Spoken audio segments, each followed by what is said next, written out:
Content is king. Content is king. King.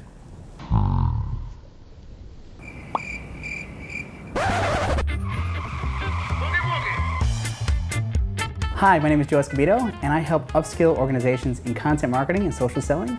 I'm also working on a book called Asian Growth Stories.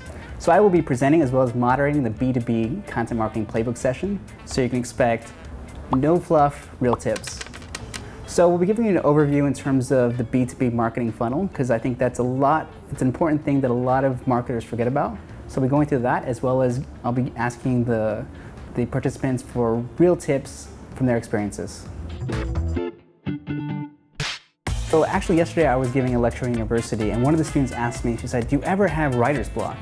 And I said, "Yes, of course." So I gave the example of when I used to write for Forbes, and I had to write 5 articles a month.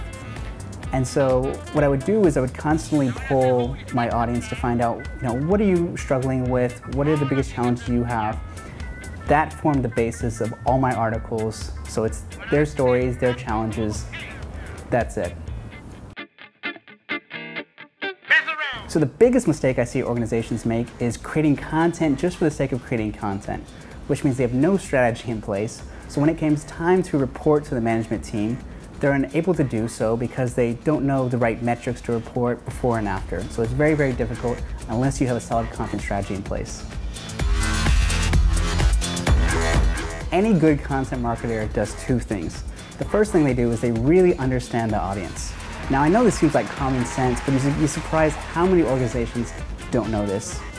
The second is they're able to empathize with their audience.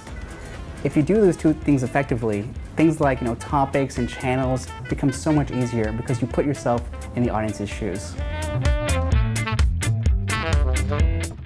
So offline definitely plays a valuable role in content marketing. So I'll give you an example. One of my friends works at a country club, so she heads up the marketing. And most of the members are over 60 years old. So she said that her most powerful tool when it comes to content marketing is actually a print magazine that they distribute to members every month. So if she was like every other marketer to chase that big shiny bell and say, let's go over Instagram or Snapchat, and she tried to push that to the members, they would be like, what are you talking about? So I think offline definitely plays a valuable role in content marketing.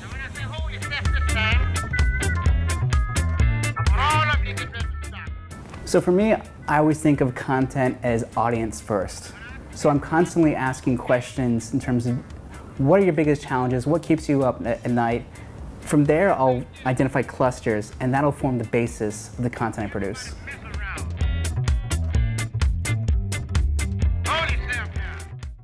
So one of my favorite brands when it comes to content marketing in a local context is Frank by OCBC.